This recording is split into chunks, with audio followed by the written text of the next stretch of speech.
Picture this. You are sitting in your 5th meeting of the day, watching your team's eye glaze over as you discuss sprint velocity metrics.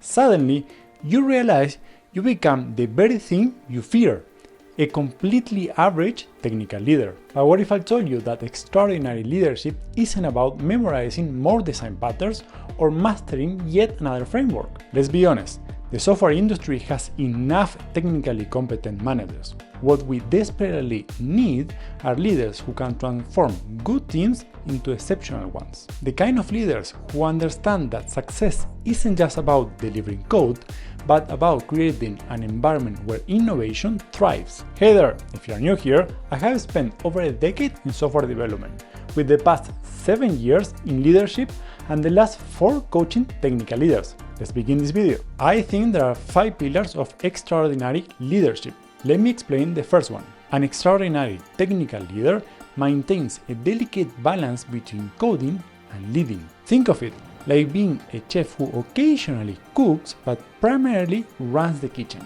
You need enough hands-on time to understand the challenges, but not so much that you become another developer who happens to attend management meetings. The first pillar is balance. The best leaders understand that their primary role is to serve their team. This means creating a collaborative environment where ideas flow freely, understanding individual team members' aspirations and challenges, building trust through consistent action and transparent communication. I call the second pillar people first. Moving on to the third pillar. I'm sure you know someone in the organization that you try to avoid or hear other people complaining about a coworker. Please don't be that person. Instead, master the art of translating complex technical concepts into business value. Learn to tell compelling stories that inspire and motivate, and use humor strategically to build connection and diffuse tension. The third pillar I call exceptional communication. You know what truly separates average leaders from extraordinary ones?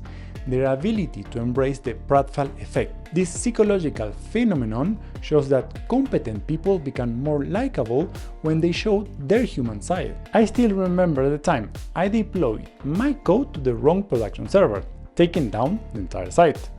Share that type of story. Your team will trust you more, not less. Pillar number 5. I call this resist the urge.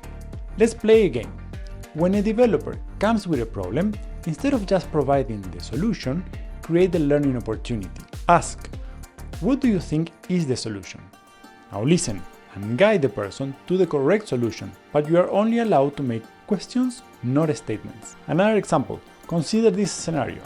Your team is struggling with a critical production issue. An average leader will jump in and start coding.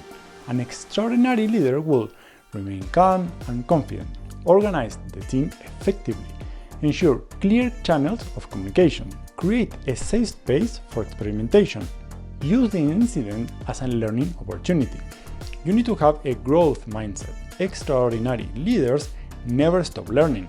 They actively seek feedback, embrace new challenges, learn from failure, stay current with technology trends. Leadership isn't about being perfect, it's about being authentic and creating an environment where mistakes are learning opportunities, innovation is encouraged, team members feel value, and success is celebrated. The journey from average to extraordinary isn't about becoming a different person.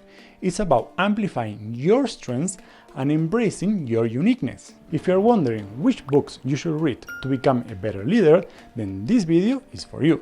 Thanks for watching and see you in the next one.